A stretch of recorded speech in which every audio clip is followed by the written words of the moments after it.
The state capture inquiry, which resumed this morning at 9 o'clock as planned, with former GCIS CEO Mzwanele Manyi starting off by asking that Advocate Vincent Maleka recuse himself, as he felt that Maleka's questioning was more a cross-examination and his demeanor prosecutorial. Let's take you live now to my colleague Dan Moyane, who is standing by at the commission. Dan, good morning to you. So, Mr. Maleka making it very clear that it'll be a sad day for this commission, that witnesses come to it and choose who is going to question them and discard those that they dislike. What exactly is the nub of Mr. Manyi's complaint here? Well, good morning, Xoli. Mr. Manyi's complaint is based on the fact, according to him, that, as you said in the introduction, Mr. Maleka has come across as prosecutorial, not inquisitorial, in line with the Commission's mandate. He feels that the cross-examination, to use his words, has crossed the line. And also, he said, and this was to the surprise of many people listening to this, that Mr. Maleka has not been consistent, suggesting that, in fact, Mr. Maleka must go back and maybe watch some of the tapes of the past proceedings where he himself was the evidence leader to notice and observe the difference according to Mr. Manyi. But I've got with me Erin, who together we were sitting here listening to this and watching it, and she's been here more times than I have been, so she has a better sense of how Mr. Maleka's style is. Do you think, Erin, that Mr. Manyi is justified in his request for the recusal of Mr. Maleka?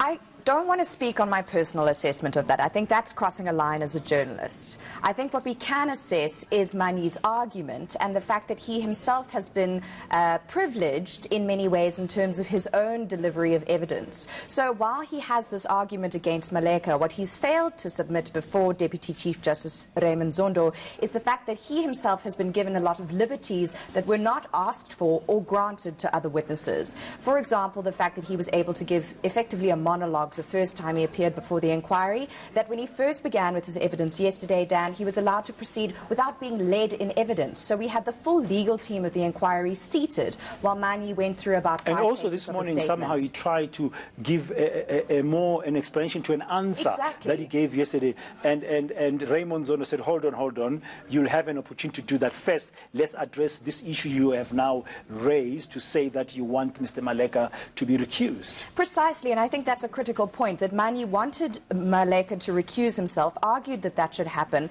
and then as that was being discussed and deliberated over between Maleka, Zondo and Manyi then tried to deal with an aspect of his evidence yesterday, at which point Zondo said, let's deal with this question of recusal over Maleka before we start dealing with some of your evidence. Now we're in a short break that was unplanned, with adjourned for another half an hour, coming back at 10:15, and Deputy Chief Justice Raymond Zondo saying, go.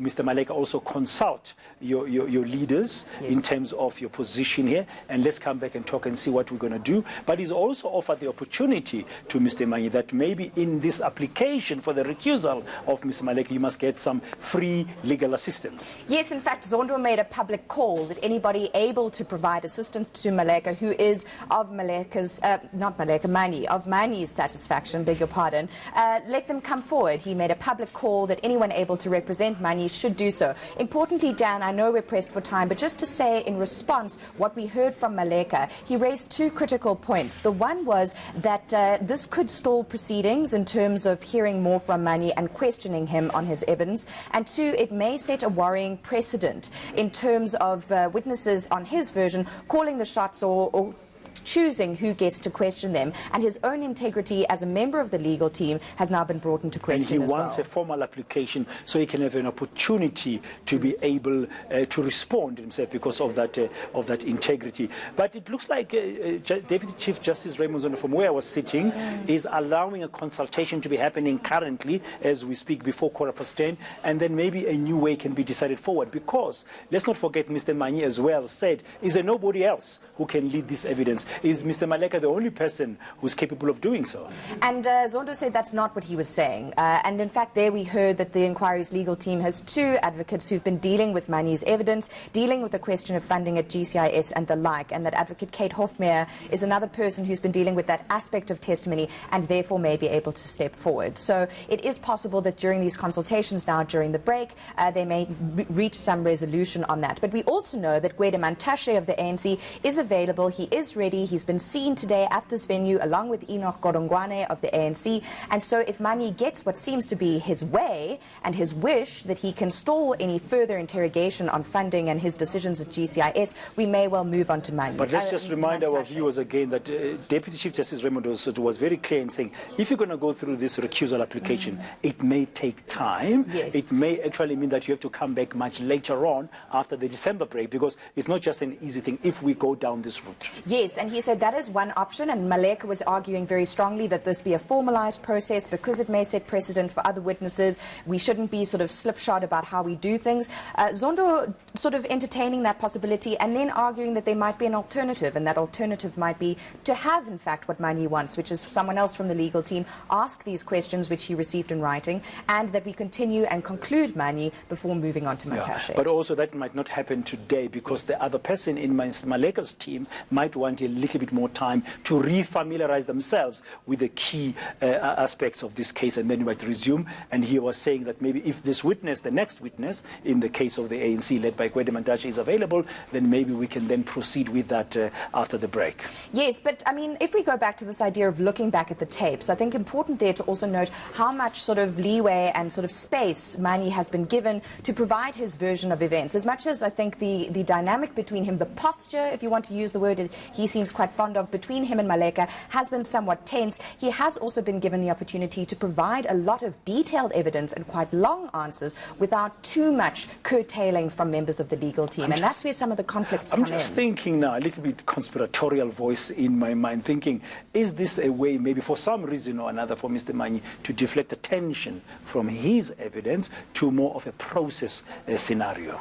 Well, what is worrying is that it could set precedent. If they allow for this very slipshod approach, it may well be to the advantage of other witnesses down the line. The other concern, of course, is that it may be a tactic toward filibustering, that now that Maleka and the legal team is really starting to hone in on critical questions around Manyi's testimony and what funding GCIS gave to Gupta-linked media companies, he can't handle the heat. He isn't being given a wide berth to give his own monologue, and therefore he just wants to stop the process. And that certainly is a concern the legal team will have to interrogate. Another aspect that Mr. Manyi raised was the issue that Mr. Maleka has represented other clients before, and that maybe, you know, this might not be. And Mr. Maleka was very clear when he responded to that, that yes, I have, but I've not appointed myself here. We went through a rigorous process of selection and to be interviewed for these roles. And in fact, you yourself once wanted to use my services, Mr. Manyi, but I declined. Yes, and that was on the record, that Manyi had approached Maleka to be counsel for him, and Maleka was not available at the time.